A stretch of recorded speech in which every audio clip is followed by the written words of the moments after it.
नमस्कार, बहुत स्वागत है आपका।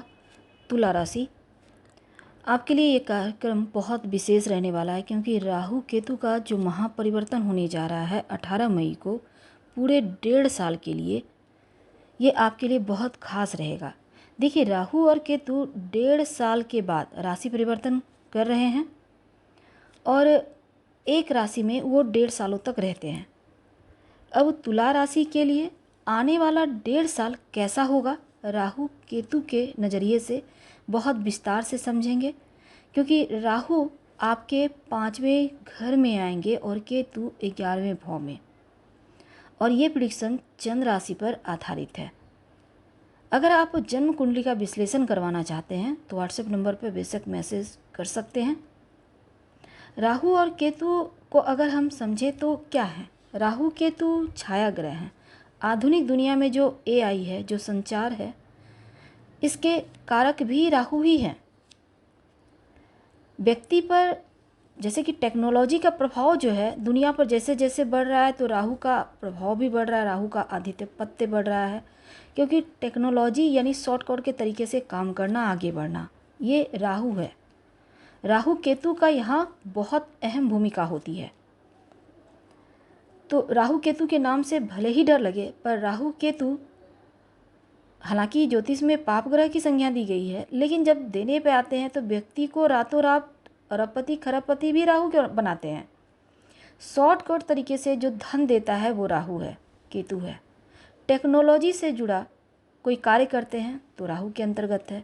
राहु क्या देता है, आपके अंदर रणनीति का गुण देता है, यानी एक अच्छा रणनीतिकार बनाता है।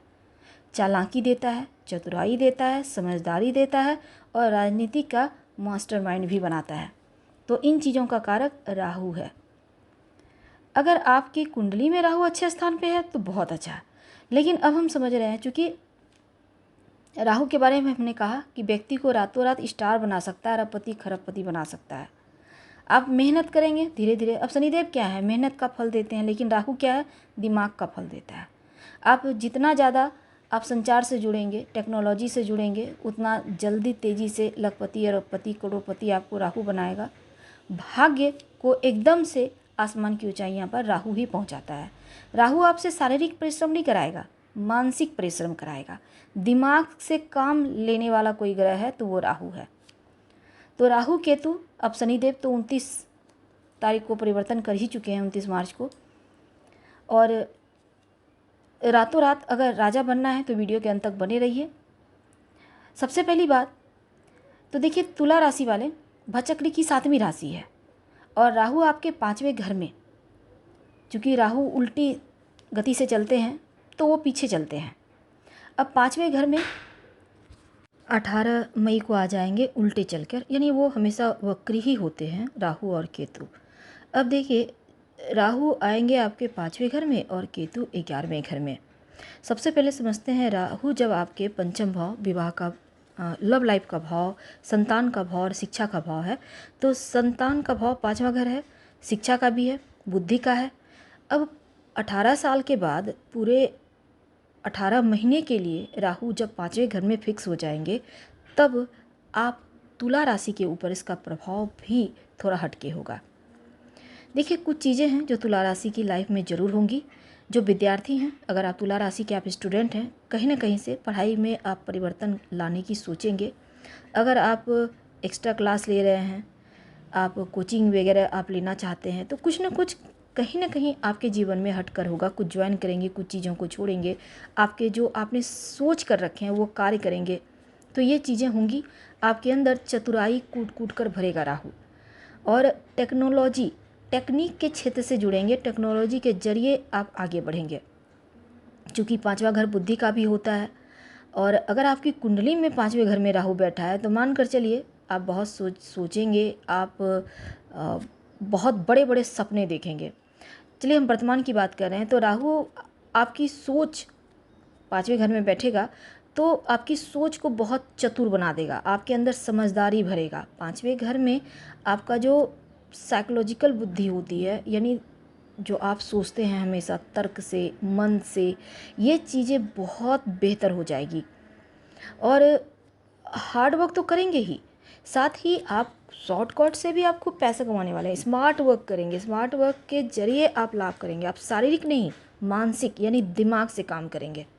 तो जो भी कार्य आप हार्ड वर्क करके जिसमें बहुत समय लग रहा था, अब वो चीज़ें दिमाग से करेंगे तो फटाफट से बनना भी शुरू हो जाएगा। लंबे समय से एक ही चीज़ में पड़े हुए थे, अब उस चीज़ से बाहर निकलने का बढ़िया बढ़िया आइडिया मिलेगा, बदलाव आएगा। और एक और आपको लाभ ये मिलेगा कि आप अपनी पढ़ाई को लेकर सीरियस हो जाएंगे। आप अपने जो भी कार्य करते हैं उसमें बहुत ही ज़्यादा तीक्ष्ण बुद्धि के साथ टेक्नोलॉजी का प्रयोग करके, टेक्निक का प्रयोग करके आगे बढ़ेंगे। अगर आप इंजीनियरिंग क्षेत्र से जुड़े हैं, कंप्यूटर से रिलेटेड क्षेत्र से जुड़े हैं, आईटी क्षेत्र से, टेक्निकल क्षेत्र से, आपके लिए ये समय बहुत उत्तम है, सोने पे सुहागा। तो राहु जब भी 5वें घर में आता है तो लव लाइफ की चूँकि हम बात करेंगे, क्योंकि 5वां घर लव का भी है। अब देखिए, राहु केतु क्या है? छाया ग्रह है। राहु भ्रम भी देता है, व्यक्ति को बेवजह चीज़ों में इन्वॉल्व कर देगा, पता भी नहीं चलेगा आप सोच कुछ और रहे हैं, हो कुछ और रहा है, एकदम से भ्रम वाला लाइफ आप जी ले रखते हैं। तो लव रिलेशनशिप में भ्रम की समस्या से बचना होगा। किसी भी तरह का मन में शंका है, किसी भी तरह का डाउट है, इसको क्लियर कीजिए।